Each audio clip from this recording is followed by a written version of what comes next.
The following question reads that R and S react together and there is an equilibrium reaction given, and is asking which factors affect the rate of the forward reaction. Now remember that the question is about rate, it's not about equilibrium, so never confuse the two terms.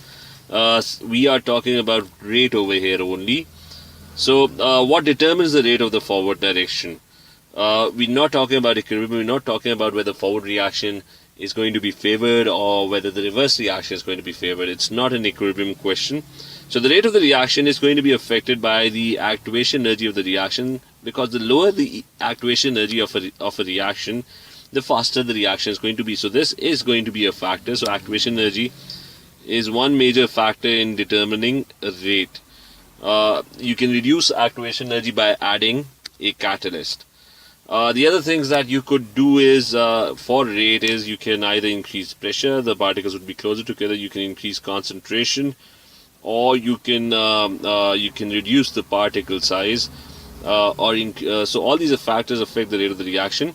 The second factor is not going to determine rate. The enthalpy change of a reaction does not determine rate. It's always the activation energy or the energy that is needed initially.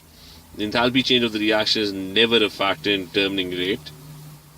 So to stress this point further, I have this image in front of me, the reactants and the products. The enthalpy change is the overall energy change, which is going to be, which in this case is this. It's the overall energy change or the difference in energy between products and reactants. So this is the enthalpy change delta H, and this is not a factor because basically the reason why reactions are slow or fast is that initially energy is needed for bond breaking. So initially there's going to be some amount of energy that would be needed, which is called activation energy, because you have to get rid of the old bonds first, and then new bonds would be formed and energy would be released.